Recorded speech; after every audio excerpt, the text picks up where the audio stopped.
Rasul menyuruh kita mencintai anak yatim. Rasul menyuruh kita mengasihi orang miskin. Rasul menyuruh kita mencintai anak yatim. Rasul menyuruh kita mengasihi orang miskin. Dunia penuh dengan orang yang malang. Dunia penuh dengan orang yang malang. Rasul menyuruh kita mencintai anak yatim. Rasul menyuruh kita mengasihi orang miskin.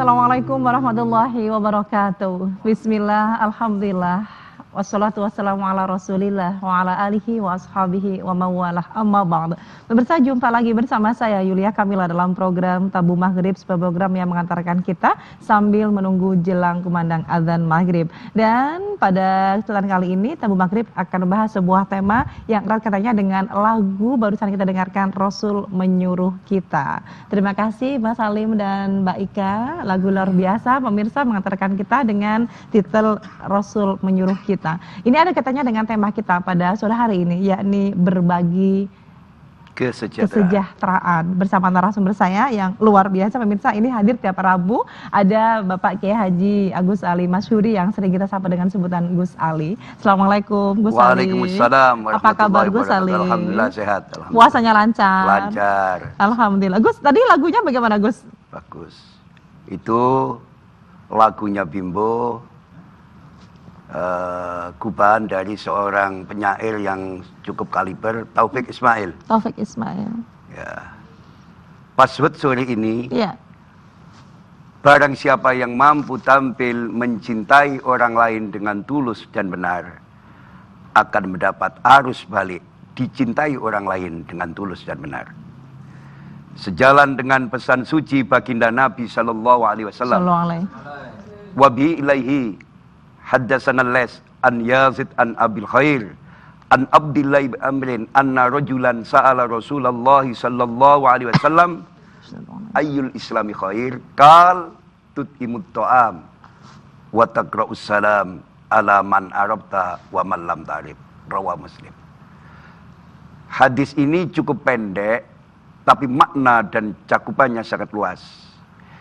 Yang pertama, penekanannya adalah pada aspek sosial kemasyarakatan. Kita tidak cukup soleh di masjid saja. Kita tidak cukup soleh di rumah tangga saja. Tapi kita dituntut untuk mampu tampil soleh sosial di tengah-tengah masyarakat dengan berbagi kesejahteraan dengan yang lain. Baik. Yang kedua, hadis ini penekanannya kita dituntut tampil sejuk.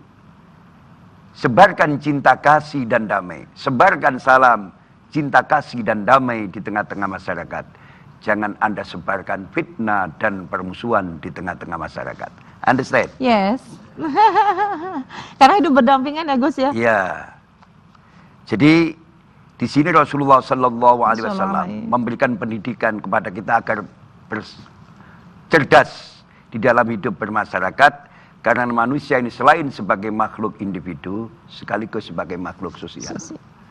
Apa artinya kaya manakala kita tidak mau berbagi? Betul. Apa artinya kita punya ilmu banyak kalau tidak kita amalkan? Ya. Apa artinya kita punya segudang gelar, pangkat, tapi tidak bisa memberi nilai kemanfaatan bagi yang lain? Baik, luar biasa. Dan pemirsa, berbagi kesejahteraan ini adalah sebuah tema yang luar biasa. Apalagi di Ramadan yang sudah dapat 10 hari ini, kita juga bisa mampu berbagi dengan sesama tentunya. Jadi kalau berbagi ini tidak harus melihat status sosial ya Gus, ya. Jadi barang siapa ingin menjadi orang besar, harus berjiwa besar dan belajar berpikir besar.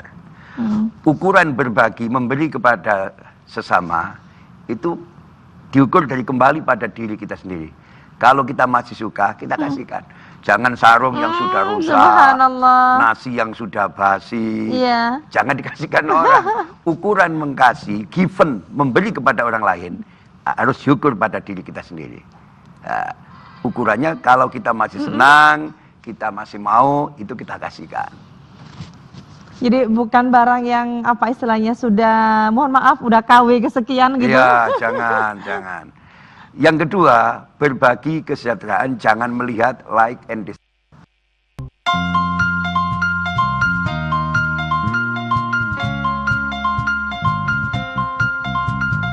Mencari ilmu, tenangkan hati, mengharap ridho ilahi. Dengan ulama serta kiai, menjelang ditabur.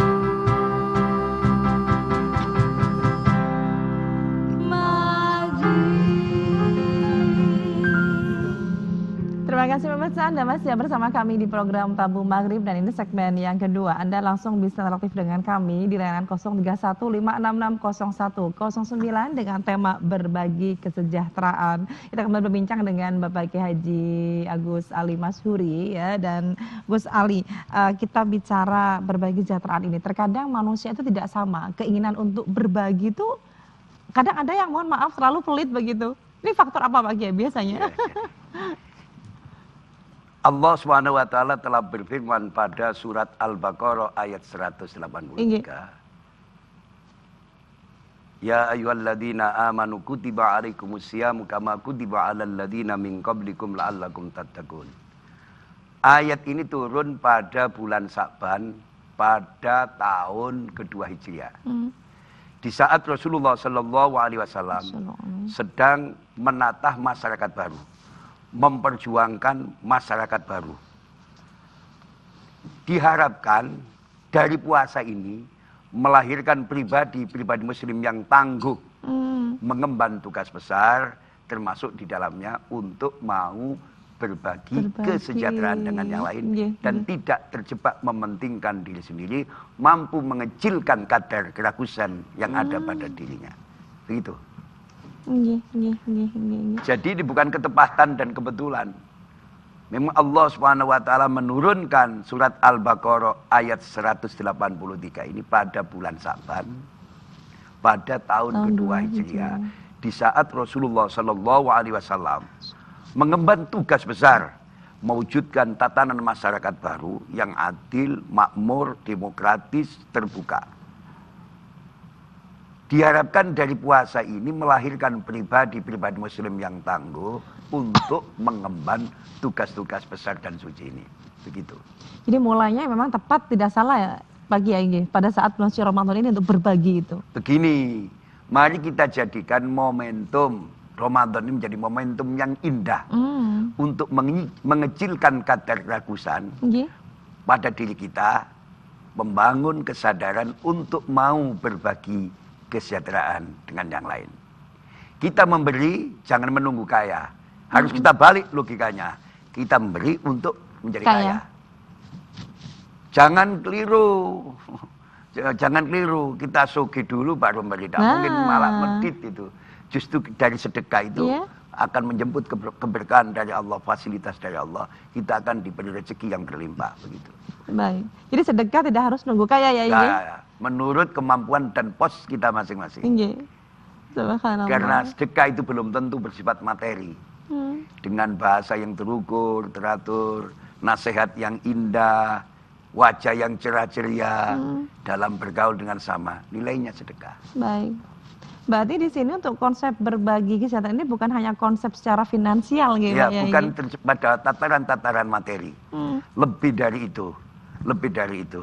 Termasuk karena kita ini selain sebagai makhluk individu sekaligus makhluk sosial, hendaknya mau berbagi kesejahteraan bukan pada tataran-tataran materi.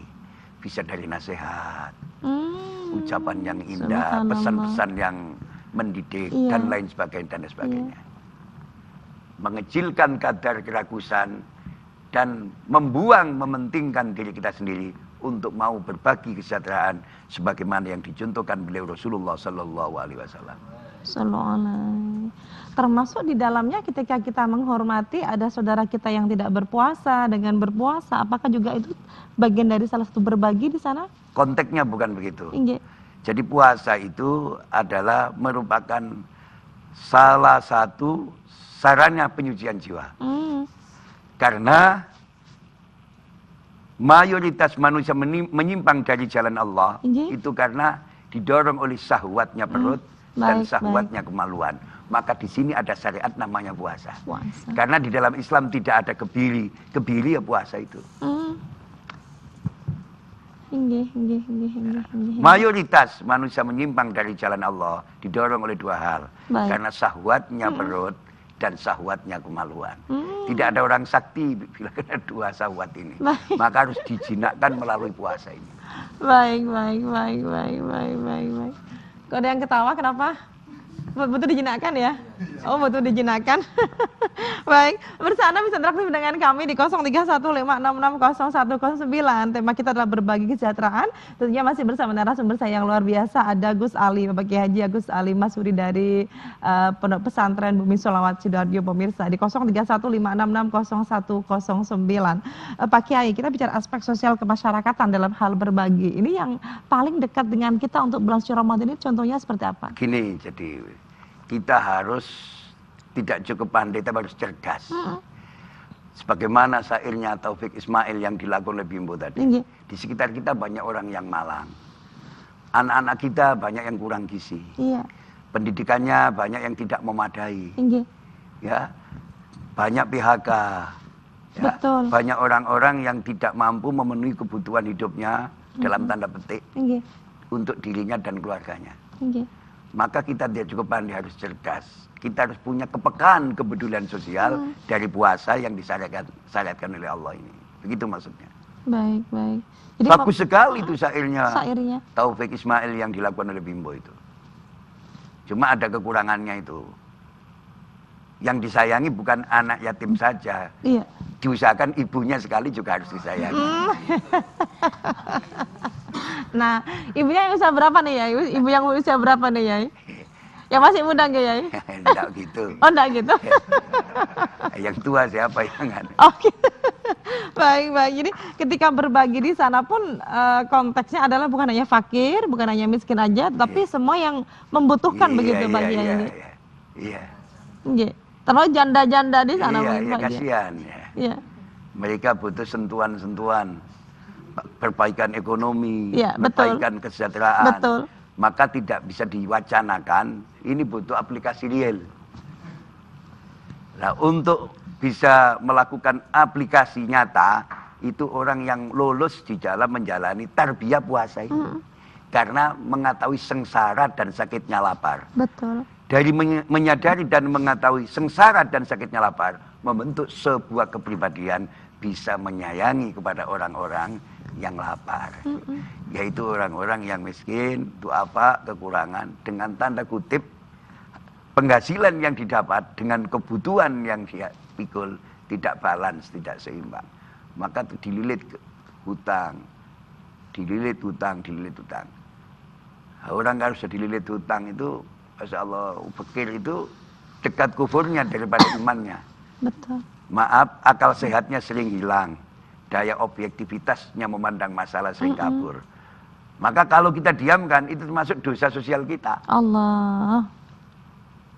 Kita tidak cukup berdakwah melalui qala ta'ala, qala Rasulullah saja. Hendaknya ada dari sebagian kita yang berdakwah melalui perbaikan ekonomi umat untuk bisa berbagi kesejahteraan dengan yang lain.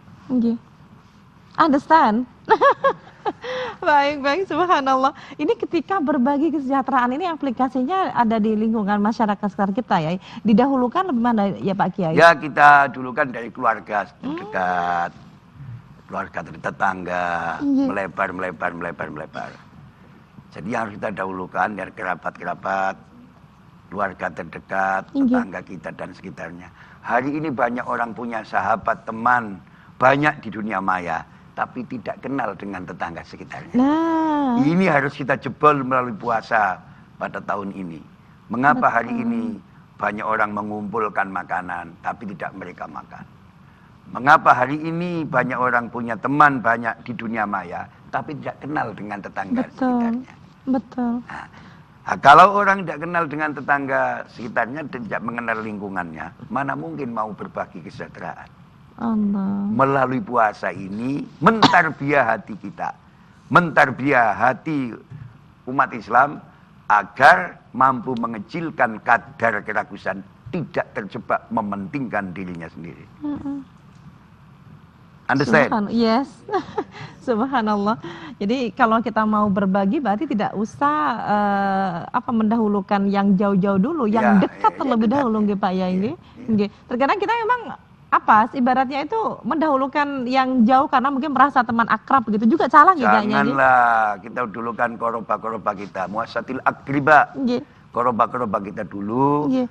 melebar tetangga, kenalan, mitra, Iya, sahabat-sahabat baru begitu. Nggih. Baik, Ya luar itu biasa. mantu-mantu ngerti. Subhanallah. Jadi dimulai dari yang terdekat terlebih dahulu. Dan pemirsa, Anda bisa bergabung dengan kami di 0315660109. Konteks kita adalah, tema kita adalah berbagi kesejahteraan. Tentunya pada bulan suci Ramadan ini menjadi momen yang sangat tepat ketika kita bicara berbagi kesejahteraan. Benar begitu Pak Kiai? Iya. Sebagai momen yang indah untuk mentarbiah diri kita. Jangan sampai kita terjebak mementingkan diri sendiri, tidak cerdas membaca lingkungan sekitar dan tidak bisa membaca perasaan dan kondisi masyarakat yang ada di sekitar kita. Baik, luar biasa. Kemudian ketika di bulan suci Ramadan ini pun banyak orang yang berbondong-bondong memberikan sebuah takjil, kemudian juga berbagi, bersedekah. Ini juga bagian dari berbagi secara Alhamdulillah, itu sebuah peningkatan yang patut kita acungi jempol, bukan jempol satu, kalau perlu jempol 10. Ini penting kita tingkatkan. Memang Ramadan kali ini di dalam tataran hal itu banyak peningkatan. Mudah-mudahan setiap tahun meningkat, insya Allah, dan memberikan sebuah pembelajaran kepada masyarakat untuk mau berbagi kesejahteraan dengan yang lain. Tidak terjebak untuk mementingkan kepentingan diri pribadi semata. Subhanallah. Ketika di sana ada orang Muslim Yai, banyak harta dia miliki, tetapi enggan untuk berbagi. Ini kira-kira penyakit apa Pak Yai? Ya, fenomena akhir zaman. Banyak orang mengumpulkan makanan tapi tidak mereka makan. Banyak orang mendirikan bangunan tapi tidak mereka tempati. Banyak orang memakai jam bermerek, berharga mahal, tapi tidak tepat waktu. Sangat diharapkan dari Ramadan ini membentuk sikap mental dan kepribadian, sadar, memahami dan mengerti apa yang ia miliki, harta yang ia miliki, di sana ada haknya fuqara dan al-masakin. Baik. Maka di dalam Islam ada zakat, ada infak, ada sedekah. Baik, ada penelpon pertama, kita terima dulu ya. Halo, assalamualaikum.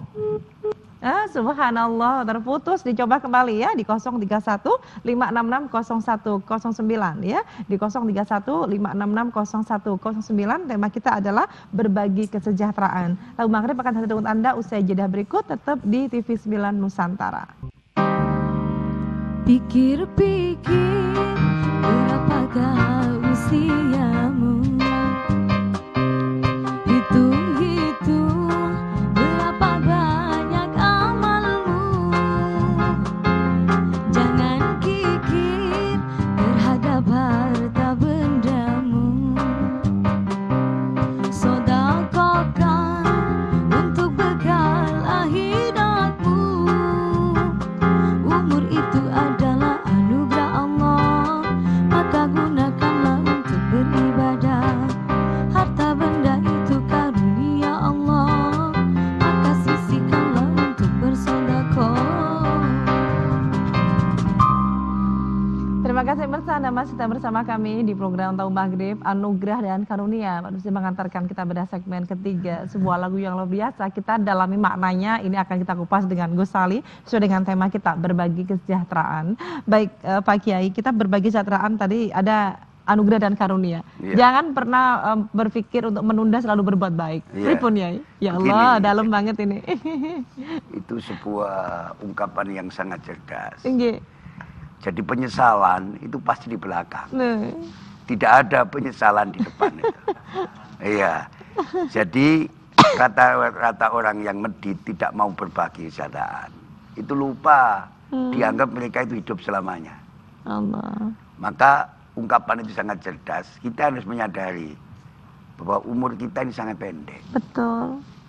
Karena umur kita sangat pendek, kita dibutuhkan sebuah kecerdasan untuk memanfaatkan umur yang kita miliki, harta yang kita miliki, supaya sesuai dengan apa yang telah digariskan oleh Allah dan Rasul-Nya, bahwa kekayaan yang kita miliki, ilmu yang kita miliki, di sana ada sebuah kewajiban kita hendaknya untuk mau berbagi kesejahteraan dengan mereka yang membutuhkan. Ada hak orang lain gitu Pak Iya. di sana. Maka di dalam Islam ini ada zakat, ada sedekah, ada infak. Infak. Ini sangat luas. Kalau zakat itu butuh kaul, butuh nisab. Tapi kalau infak dan sedekah tidak butuh kaul dan tidak butuh nisab. Kita jangan nunggu kaya baru mau sedekah. Banyaklah sedekah untuk menjemput kekayaan. Sebagaimana apa yang dikatakan oleh Sayyidina Ali bin Abi Thalib, bila Anda dalam keadaan bangkrut, berdaganglah dengan Allah. Artinya, perbanyaklah bersedekah. Subhanallah. Jadi tidak akan pernah mengalami kebangkrutan lagi ya Pak Kiai? Sebuah penelitian ilmiah, Nggih. sebuah realitas yang tidak terbantahkan bagi orang-orang yang berakal sehat. Tidak ada orang yang gemar sedekah miskin. Yang miskin bangkrut itu orang yang kakek pola. Sudah punya rumah, tidur di kafe. Nah. Sudah punya istri cantik, kecendel purel. Nggih. Baik, ya kita telepon dulu. Halo, Assalamualaikum. Waalaikumsalam. Baik, dengan siapa di mana? Dari Pak Marito di Merangin, Jambi ini. Pak Marito di Jambi, subhanallah, alhamdulillah. Pak Marito, bagaimana TV9 diakses dari Jambi, Bapak? Bagus, bagus, bagus. Bagus, alhamdulillahirabbil alamin. Bapak, ini langsung aja tema kita adalah berbagi kesejahteraan Bapak Marito ya, langsung dengan beliaunya, monggo. Ya maaf, lain dari tema boleh? Silahkan, Boleh, monggo. Assalamualaikum Mbak Kiai. Waalaikumsalam warahmatullahi warahmatullahi wabarakatuh. Nah, ini mau tanya. Halo? Ya. Nah, ini mau tanya, gini, saya ini punya utang, tapi saya bayar rencana mau saya pinjamkan bank gitu. Minta solusinya. Oh, bayar utang, pinjam bank. Punya aset yang lebih besar lagi gitu loh. Ya. Baik, hanya itu Pak Marito? Ya, gitu aja. Baik, terima kasih. Ditunggu penjelasannya. To the point sekali ini Pak Kiai. Punya hutang, ini mau mengembalikannya tapi dia mau pinjam uang dari bank. Ya. Monggo. Tidak ada masalah. Tidak ada masalah. Pesan saya satu. Jangan coba-coba ambil bank modal kerja untuk investasi. Maka putarannya yang tidak nutup. Jadi kalau Bapak punya hutang, terus mengambil bank untuk mengembalikan hutang, monggo. Karena di bank itu sendiri juga punya beberapa pertimbangan. Sudah diteliti, ada jaminannya. Tidak mungkin seseorang bisa mengambil bank tanpa jaminan. Understand? Insya Allah saya doakan hutangnya lunas. Amin. Banknya lancar. Amin. Insya Allah nanti kalau hutangnya lunas, banknya lancar, Bapak tidak ambil bank, justru akan mendirikan sebuah bank. Amin. Amin. Subhanallah. Baik, untuk Pak Marito yang ada di Jambi, demikian penjelasan dari narasumber kita ya. Ada Bapak Kiai Haji Agus Ali Masyuri yang luar biasa, dan pemirsa Anda bisa langsung interaktif kembali di 0315660109. Tema kita adalah berbagi kesejahteraan. Ada pertanyaan dari teman-teman 5 band dari 5 Mbak band, Ika? mana? Ada pertanyaan Tanya. tanyakan? Yang cantik itu coba. Iya. Baik, silakan. Ya, silakan. Iya, Assalamualaikum, Yai. Ya, salam. Ini memang berkaitan dengan kikir ya dengan sodako. Kalau misalkan kita sodako, memang semuanya dari hati ya. Iya. Tahu ikhlas atau tidaknya kan dari hati. Iya. Mau dulu, ikhlas itu urusan Allah itu. Oh gitu. Dalam sekali ya. Misalkan gini, kita punya niatan bahwasanya kepengen belikan atau ini apa karpet di masjid gitu. Iya. Tapi belum bisa memenuhi, kira-kira itu gimana hukumnya? Orang yang punya cita-cita, lintasan pikiran dan hati melakukan suatu kebaikan bagi umat Muhammad Sallallahu Alaihi Wasallam belum dilaksanakannya, sudah dicatat satu hasanah. Ini kehebatan umat Muhammad Sallallahu Alaihi Wasallam. Sebaliknya, bila punya lintasan pikiran dan hati melakukan kejahatan, sebelum itu dilaksanakan tidak dicatat dosa. Ini kehebatan umat Muhammad Sallallahu Alaihi Wasallam. Understand? Pandai-pandailah menata niat, pandai-pandailah menjaga pikiran dan lintasan hati kita. Karena apa? Di antara keistimewaan kehebatan umat Muhammad Sallallahu Alaihi Wasallam, bila punya lintasan pikiran dan hati tentang kebaikan, walaupun belum dilaksanakan, sudah dicatat sebuah kebaikan. Sebaliknya, bila umat Muhammad Sallallahu Alaihi Wasallam punya lintasan pikiran dan hati untuk melakukan kejahatan, tidak dicatat sebagai sebuah dosa sebelum dilaksanakan. Subhanallah. Banyak sekali kehebatan, kebesaran, rahmat Allah yang diberikan kepada umat beliau Rasulullah Sallallahu Alaihi Wasallam. Kalau umat-umat dulu itu melakukan maksiat kontan. Tapi umat Muhammad Sallallahu Alaihi Wasallam bila melakukan kemaksiatan, ditunda dulu, ditunggu sama Allah. Cepat-cepat tepat. Kapan tepatnya? Kapan tepatnya? Coba umatnya Nabi Nuh, umatnya Nabi Lot, ada lesbi, ada homoseks, kontan. Nah, sekarang ini coba di sekitar kita. Iya, dengan iya. Suka diskon ya? Menunjukkan keagungan, kemuliaan dan keanugerahan Allah yang diberikan kepada umat beliau Rasulullah Sallallahu Alaihi Wasallam. Baik, setelah Bapak Marta ada penelpon berikutnya. Halo, assalamualaikum. Waalaikumsalam warahmatullah. Silahkan, dengan siapa di mana ini? Dengan Pak Iwan Banyuwangi, Bu. Pak Iwan di Banyuwangi, saya sudah menyangkiri suaranya Pak Iwan. Alhamdulillah Pak Iwan. Kalau ada reward saya pasti ngasih Pak Iwan nomor 1 deh.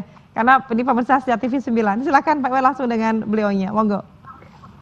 Assalamualaikum warahmatullahi wabarakatuh. Waalaikumsalam warahmatullahi wabarakatuh.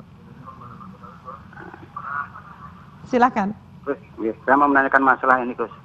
Masalah sholat witir. Ya. Sholat witir. Sebenarnya yang benar itu seperti apa? Kalau di kampung saya itu witir kan biasanya 3 rakaat itu ada 2 salam, Gus. Iya. Nah, tapi sementara saya juga sering mendengar kajian itu yang benar itu kalau sholat witir itu 1 salam, Gus. Iya. Makanya kalau 3 itu 2 salam, katanya itu berarti witirnya hanya 1 gitu, Gus. Iya. Nah, terus yang kedua, Gus. Ya, 1 aja. Wah, enggak, Gus. Ini pendek, Gus. Ini penting Iya. sekali. Yang ini penting malah, Gus. Iya. Yang kedua itu masalah pemberangkatan jenazah, Gus. Pemberangkatan Itu Ya. ada syariatnya apa tidak? Soalnya di kampung saya itu dulu kan kepalanya yang dulu, Gus. Kalau berangkat tuh. Baik, terputus sepertinya nih Gus. Iya. Nggih.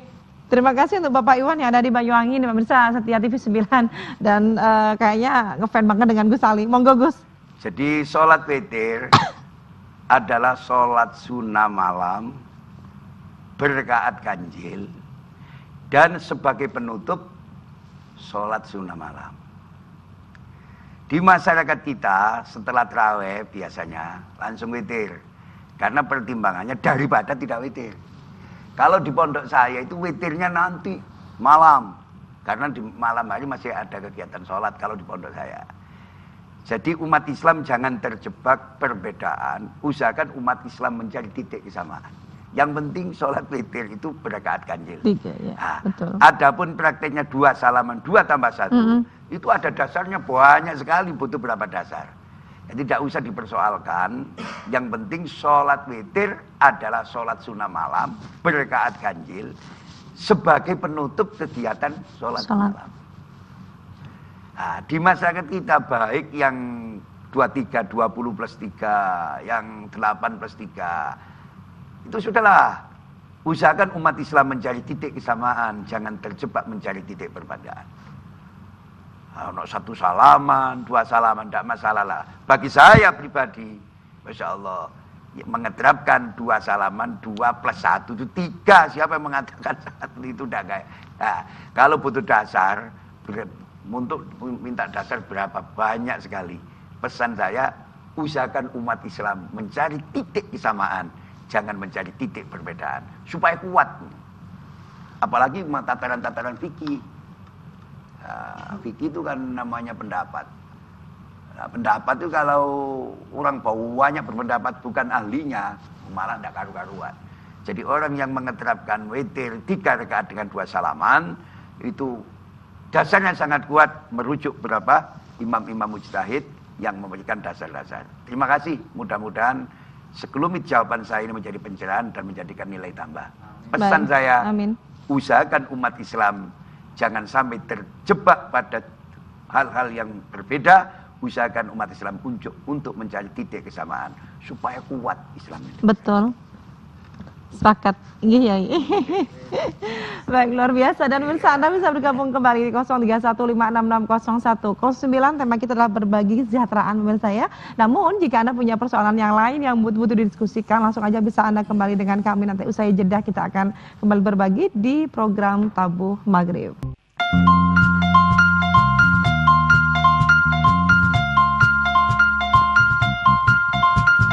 Mencari ilmu, tenangkan hati, mengharap ridho ilahi. Dengan ulama serta kiai menjelang kitab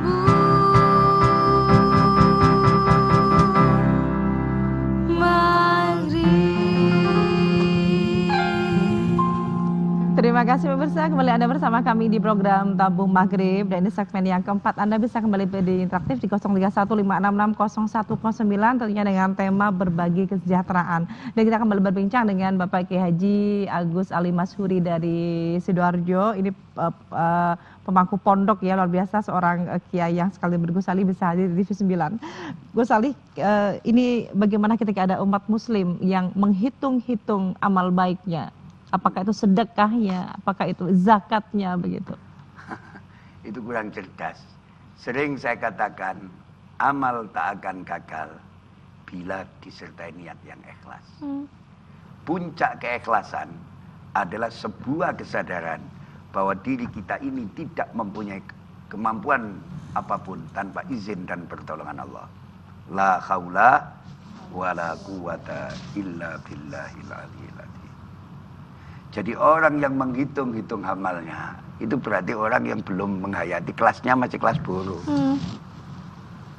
Kelasnya masih kelas buruh, kelas upah. Seorang wali besar pada zamannya, Dhunnun al-Misri, pernah ditanya oleh salah satu pengikut saya, di antara tandanya orang ikhlas beramal itu apa? Dhunnun al-Misri menjawab, 1, pujian dan celaan manusia baginya sama saja. 2, bila beramal tidak memandang manusia, tapi yang dipandang adalah wajah keridhaan Allah. 3, bila melakukan amal, senantiasa hanya ingin bertemu amalnya di akhirat nanti, tatkala menghadap kepada Allah SWT. Banyak amal biasa menjadi bermakna karena dibungkus dengan niat yang indah dan benar. Banyak kewajiban tidak bermakna hilang begitu saja karena tidak disertai dengan niat yang benar dan tulus. Ini yang harus dipahami. Jangan sampai amal kita ini habis di tengah jalan. Energi banyak, tenaga banyak, tapi nol. Karena orientasinya karenanya bukan karena Allah, tapi ingin mendapat pujian dari manusia. Diantarkan oleh ambisi dan sederet kepentingan. Orang yang punya kepentingan yang sangat besar dan kental, sangat dikhawatirkan bila beramal karena ingin mendapat pujian dari masyarakat. Baik. Ini berarti sudah tatarannya juga sudah harus menata niatnya juga Iya. nih Pak Kiai. Banyak amal biasa menjadi bermakna karena dibungkus dengan niat yang indah dan benar. Banyak kewajiban tidak bermakna hilang begitu saja karena tidak disertai niat yang ikhlas karena Allah. Jadi orang-orang yang benar ikhlas tidak dihitung-hitung begitu. Yang penting melakukan karena Allah, untuk Allah, lillahi ta'ala. Insya Allah akan bertemu dengan apa yang ia amalkan. Dan amal itu akan membekas pada sikap dan perilaku dalam kehidupan sehari-hari, dalam praktek nyata hidupnya. Di antara tandanya orang ikhlas dan beramal itu tadi, pujian dan celaan manusia baginya sama saja. Dijokno wong karo dilono wong padha sama saja jalan. Apa? Karena bila beramal tidak memandang masyarakat, tidak memandang manusia, yang dipandang adalah wajah keridhaan Allah. Yang ketiga, bila melakukan amal ingin bertemu balasannya di akhirat nanti, bukan terjebak pada kepentingan sesaat, tapi benar-benar semata-mata ingin bertemu balasannya nanti di hadapan Allah SWT. Ini orang yang cerdas. Baik, termasuk di dalamnya ketika kita misalnya bersedekah ataupun bersedekah menggunakan istilah anonim begitu Pak Kiai, tidak mau disebutkan namanya. Ini juga salah satu aplikasi itu begitu. Kiat cerdas untuk mengarah ke sana. Jadi yang kita biji itu maunya saja dulu lah. Kalau kita ngomong ikhlas terlalu dalam lah. Jadi orang yang mau berbagi itu orang hebat. Karena apa? Banyak orang kuat berpuasa, banyak orang kuat sholat malam, tapi tidak mau berbagi, mau wadid. Duwi itu plaster ya dikemiteni. Padahal tidak poso ya kuat, sholat ya pedal. Tapi kalau sudah diajak ke warung sama temannya, bila waktunya bayar, pasti orang macam demikian, masuk toilet. Ada nggak ya? Ada. Orang kalau sudah medit itu bila waktunya bayar pasti masuk toilet. Itu tanpa kursus, tanpa dikomando. Feeling goalnya ke sana. Apa? Khawatir bayar. Jadi saya sering tesis untuk orang. Iya. Maka saya sangat tertarik dengan tesisnya Sayyidina Ali. Orang yang makan bersamamu itu belum tentu sahabatmu. Sahabatmu sejati adalah orang yang mau mengerti, orang yang mau mendatangi, dan orang yang mau membantu kamu tatkala kamu sedang dirundung kesulitan dan kesusahan. Understand? Yes, luar biasa. Tepak mangan itu ngaran ku koncong jangan acara mangan. Nyelinap ke kamar kecil. Tapi nek wayahe bayar itu coba. Wah di muncul apa Melayu.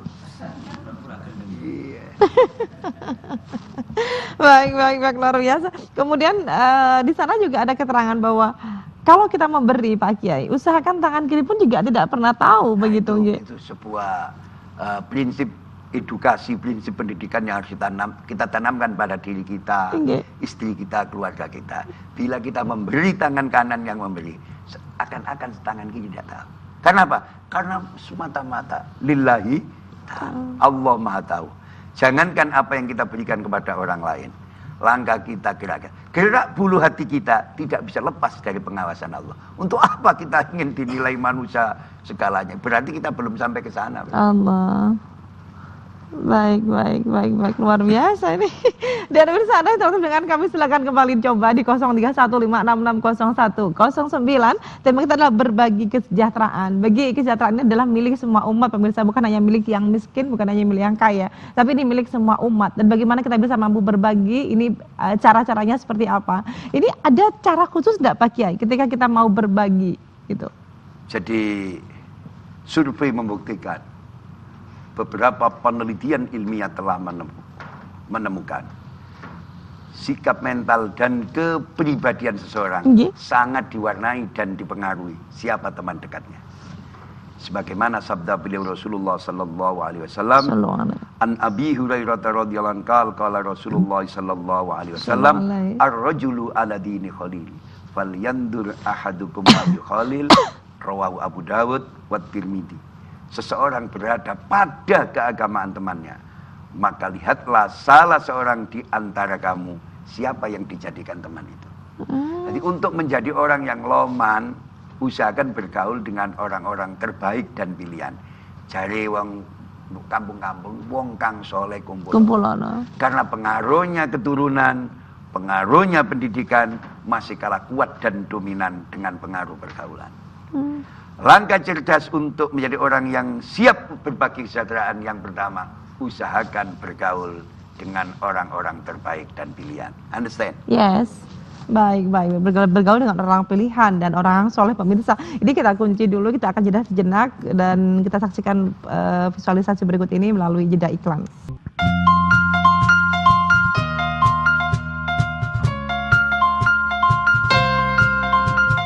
Mencari ilmu, tenangkan hati, mengharap ridho ilahi.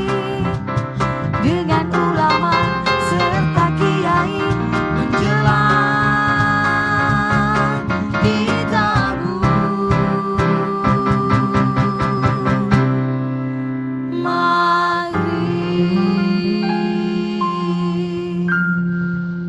Terima kasih pemirsa, Anda masih bersama kami di program Tabu Maghrib. Ini segmen yang terakhir dengan tema berbagi kesejahteraan. Pak Kiai, ini segmen yang terakhir ya. Iya. Jadi sampaikan kepada pemirsa TV 9 seputar berbagi kesejahteraan ini hendaknya seperti apa ya? Gini, hadis yang saya baca tadi, Inggih. penekanan yang pertama pada aspek sosial kemasyarakatan. Inggih. Artinya kita tidak cukup soleh di masjid saja. Kita tidak cukup soleh di rumah tangga saja. Tapi hendaknya kita mampu tampil soleh sosial di tengah-tengah masyarakat. Inggih. Kalkulasinya kita harus menyadari, kita ini selain sebagai makhluk individu, sekaligus sebagai makhluk sosial. Yang kedua, penekanannya hadis tersebut adalah kita dituntut tampil sejuk, sebarkan salam, sebarkan cinta kasih dan damai di tengah-tengah masyarakat. Jangan Anda sebarkan fitnah dan permusuhan di tengah-tengah masyarakat. Mudah-mudahan Ramadan kali ini benar-benar kita jadikan sebuah momentum indah bagi kita semuanya, terutama bagi para pemirsa TV 9 di mana saja berada, untuk menjadi santri yang cerdas, mawas diri, dan berbenah diri. Kita beli masa depan dengan harga sekarang. Sekali lagi, kita beli masa depan dengan harga sekarang. Artinya, mari kita benar-benar berbenah diri, mawas diri, karena orang yang cerdas mendidik diri sendiri lebih patut dihormati dan dihargai daripada orang yang pandai mengajar orang lain, tapi bodoh terhadap diri sendiri. Understand? Yes, terima kasih Pak Kiai hadirnya di studionya, mudah-mudahan bermanfaat. Ya, dan untuk 5 band juga terima kasih semuanya. Pemirsa, usai sudah kesempatan kita di Tabu Maghrib, mudah-mudahan bermanfaat. Saya Yulia Kamila segera undur diri. Wallahul muwaffiq ila aqwamit thoriq. Wassalamualaikum warahmatullahi wabarakatuh. Salam. Hidup di dunia hanyalah sementara, esok atau lusa ajal pastikan tiba.